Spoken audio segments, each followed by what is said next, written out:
untuk gandum. Oleh karena itu, 1 hektar beras dapat menyediakan jumlah kalori yang hampir sama untuk 3 hektar gandum. Dan peradaban yang menanam padi dapat mempertahankan jumlah kalori yang lebih tinggi dengan lahan yang lebih sedikit daripada peradaban yang menanam gandum. Tetapi tidak semua bisa beralih ke tanaman padi, karena untuk berhasil menanam padi dalam jumlah besar, kita membutuhkan 4 hal penting. Yang pertama suhu hangat, air melimpah, tanah atau lahan subur yang luas, dan tenaga kerja yang memadai. Di Indonesia, saat ini sebagian masih menggunakan metode pertanian tradisional, seperti menanam padi yang dianggap paling padat karya dari semua tanaman pokok lainnya yang lebih banyak menggunakan tenaga manusia jika dibandingkan dengan tenaga mesin, baik itu saat menanam atau pada saat memanen. Menurut Food and Agriculture Organization, pertanian 1 hektar beras membutuhkan waktu sekitar 198 hingga 395 jam kerja untuk memanen tradisional tanpa menggunakan mesin industri, dibandingkan dengan hanya 23 jam per hektar gandum. Ini berarti, di bawah metode pra-industri tradisional pertanian padi, secara alami membutuhkan tenaga kerja yang jauh lebih besar untuk memanen daripada gandum. Hal ini secara alami mendorong populasi dan keluarga petani yang lebih besar karena beras dapat menopang hampir 3 kali lebih banyak orang per hektar daripada gandum. Pada akhirnya, bagaimanapun pertanian padi menciptakan lingkaran umpan balik. Semakin banyak hektar yang dialokasikan, maka semakin banyak orang yang dapat diberi makan, dan semakin banyak pula orang yang membutuhkan tenaga kerja. Budaya Jawa mendukung banyak anak banyak rezeki. Hal ini dibutuhkan khususnya di bidang agraria untuk tenaga kerja membantu mengolah sawah. Jawa adalah salah satu lokasi terbesar di seluruh dunia untuk tugas khusus menanam padi karena musim panen padi hanya membutuhkan waktu sekitar 120 hari dari penanaman benih padi hingga panen. Karena Jawa memiliki tanah subur, suhu hangat, curah hujan besar, dan populasi tenaga kerja yang besar, setiap tahun orang Jawa mampu berproduksi hingga 3 kali panen beras. Sejak masa prakolonial, pulau-pulau di Nusantara menghasilkan komoditi yang diperdagangkan di dunia internasional meskipun berbeda. Jawa pada dasarnya secara ekologi itu punya ekologi sawah. Luar Jawa adalah ladang sawah. Keduanya ini menghasilkan komoditi perdagangan internasional. Beras dibawa ke Malaka, rempah-rempah atau hasil ladang dari Sulawesi juga dibawa ke Malaka. Jawa dengan penduduknya relatif lebih padat, dengan teknologi relatif lebih maju, secara struktur sosial masyarakatnya lebih kompleks. Sementara luar Jawa cenderung agak kebalikannya. Luar Jawa penduduknya jarang, wilayahnya lebih luas. Kemudian, secara dari sisi kemasyarakatannya atau sosialnya, strukturnya relatif lebih sederhana. Kalau Jawa itu bukan hanya wong gede wong cilik itu masih terbagi lagi. Secara historis, kerajaan besar sebagian besar ada di Jawa. Hal itu salah satunya karena tanahnya yang subur. Karena pemukiman biasanya dimulai dari daerah yang subur, ketimpangan ini sudah muncul sejak lama yang tidak kita sadari dalam perdagangan internasional. Sebetulnya, pedagang Jawa memegang peran karena pedagang Jawa yang menghubungkan Indonesia Timur, jadi pedagang Jawa membawa beras ke Maluku untuk ditukar dengan cengkeh dan pala, kemudian dibawa ke Malaka untuk ditukar dengan barang-barang mewah seperti kain sutra, gading, dan sebagainya dari pedagang India dan Tiongkok. Kemudian barang mewah ini ditukar lagi di Jawa dengan beras, dan dibawa lagi ke Maluku, ditukar kembali dengan rempah-rempah, dan begitu seterusnya. Pedagang Jawa dan penguasa yang bertindak sebagai penyokong perdagangan ini mendapat keuntungan dari situ. Sejak kedatangan bangsa Portugis ke Indonesia, dipimpin oleh Afonso de Albuquerque pada 1511, tepatnya di wilayah Malaka, sebelum akhirnya melanjutkan perjalanan ke Maluku 1513. Kemudian 1596, Belanda datang di bawah pimpinan Cornelis de Houtman dan berhasil mendarat di Pelabuhan Banten. Namun kedatangan Belanda diusir penduduk pesisir Banten karena mereka bersikap kasar dan sombong. Belanda datang lagi ke Indonesia dipimpin Jacob van Heck pada tahun 1598. Bangsa Portugis datang ke wilayah Asia itu didorong oleh 3 hal, gold, glory, dan gospel, yaitu glory, tujuan petualangan dengan mencari negara jajahan untuk mengharumkan nama, kejayaan, dan kekuasaan. Gold, tujuan ekonomi dengan mencari keuntungan dan hasil besar dalam perdagangan rempah-rempah dan membeli dengan harga murah dan menjual dengan harga mahal. Gospel, tujuan agama dengan menyebarkan ajaran Nasrani. Kedatangan Portugis tidak begitu berpengaruh, kecuali perubahan rute-rute perdagangan yang menyebabkan berkembangnya beberapa wilayah di Indonesia, khususnya pantai barat Sumatera dan Banten. Tetapi lain dengan Belanda yang hanya semata-mata ingin mendapatkan keuntungan, mencari kekayaan, monopoli perdagangan, dan mencari daerah jajahan. Pada tanggal 20 Maret tahun 1602, Belanda mendirikan kongsi dagang bernama VOC atau Verenigde Oost-Indisch Company. Dengan tujuan pertama, menghasilkan persaingan yang merugikan para pedagang Belanda. Kedua, menyatukan tenaga untuk menghadapi persaingan dengan bangsa Portugis dan pedagang-pedagang lainnya di Indonesia.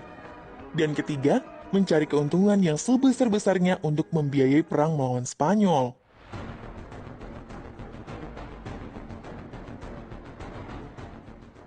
Untuk bisa mengembangkan aktivitas dagangnya, VOC membangun markes di Banten pada 1603.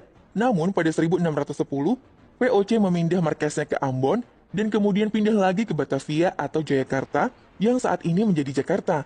Dan dari sinilah kesenjangan sosial itu mulai muncul. Karena Batavia menjadi tempat berkumpulnya kapal-kapal dagang Belanda dan tempat berkumpulnya orang-orang Belanda. Efeknya adalah Batavia menjadi jauh lebih berkembang, tetapi dari sisi yang lain adalah Batavia menjadi yang pertama kali dijajah oleh Belanda. Pada 31 Mei 1799, akibat utang-utang yang menumpuk sebesar 140 juta gulden, VOC dinyatakan bangkrut. Kongsi dagang itu akhirnya dibubarkan dan diganti pemerintah Belanda secara langsung. Runtuhnya VOC mengakibatkan Indonesia berada di bawah kekuasaan pemerintah kolonial Belanda dengan Gubernur Jenderal Herman Willem Daendels. Tujuan utama Daendels di Indonesia adalah mempertahankan Pulau Jawa dari serangan pasukan Inggris. Selain itu, Daendels juga harus memperkuat pertahanan, memperbaiki administrasi pemerintahan, dan memperbaiki kehidupan sosial ekonomi di Nusantara, khususnya Jawa yang kemudian sangat mempengaruhi kehidupan rakyat Indonesia. Selama memerintah, Daendels telah melakukan berbagai pembangunan jalan di Jawa, jalan raya dari Anyer sampai Panarukan, dan ini menjadi cerita yang kompleks untuk diceritakan. Mungkin kita akan membahasnya di lain kesempatan. Di luar Jawa, Belanda kurang memberikan perhatian. Ketika rempah-rempah khususnya cengkeh mendapat saingan dari Kepulauan Zanzibar, perlahan-lahan harga rempah-rempah kemudian jatuh. Pada awal abad ke-19, Belanda mulai tidak memperhitungkan wilayah luar Jawa.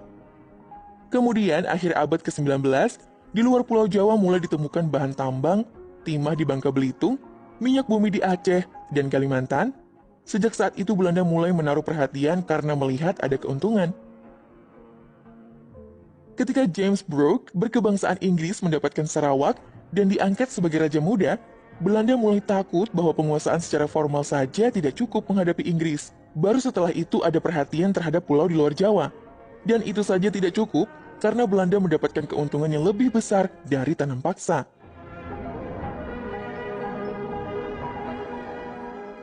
Pada tahun 1830, dengan adanya tanam paksa, sebetulnya disitulah pembangunan infrastruktur di Jawa mulai berkembang secara luar biasa. Yang pertama, karena tanam paksa butuh pembangunan irigasi, terutama untuk tebu. Kedua, untuk mengolah tebu menjadi gula, dibangunlah pabrik. Dan untuk mendapatkan akses yang mudah mengangkut hasil panen, maka dibangunlah rel rolling. Dengan tanam paksa tebu ini, memberikan dampak positifnya bagi sosial ekonomi masyarakatnya, karena pekerjaannya lebih banyak dan dibayar. Dalam pertanian dibutuhkan jalur tram dan irigasi, terutama pembangunan pintu air yang membutuhkan baja besi. Begitu juga Angkatan Laut Belanda, kapal-kapalnya perlu perbaikan.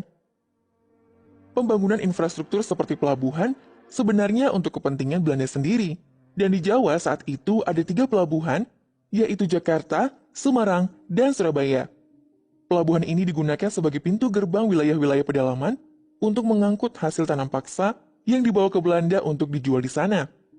Dan gak heran jika saat itu kota Surabaya, Semarang, Jakarta lebih berkembang dari kota-kota lain di tanah Jawa.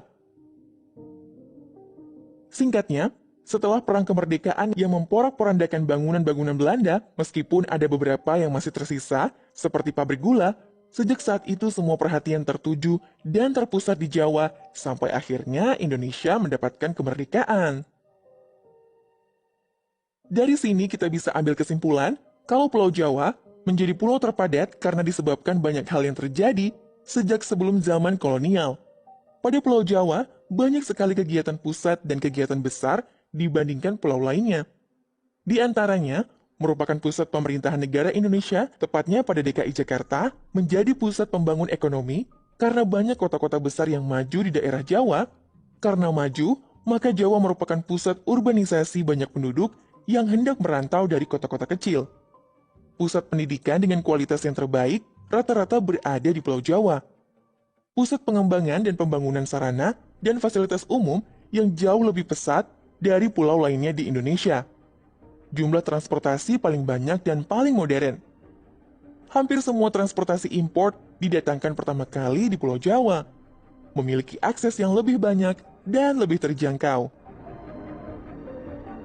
Namun, kepadatan penduduk yang tidak merata di Pulau Jawa serta dengan ketiadaan dukungan memadai dari pemerintah menyebabkan banyak masalah yang timbul di Pulau Jawa.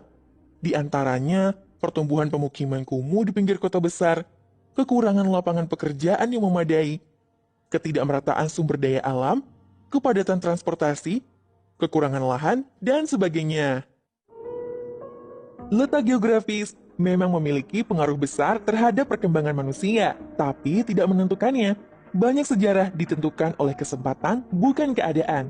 Karena pada akhirnya, kenyataan hanyalah pertemuan antara kesempatan dan keadaan. Cukup sekian ya video kali ini, semoga dapat memberi informasi dan pengetahuan buat kita semua. Sampai jumpa lagi di video selanjutnya.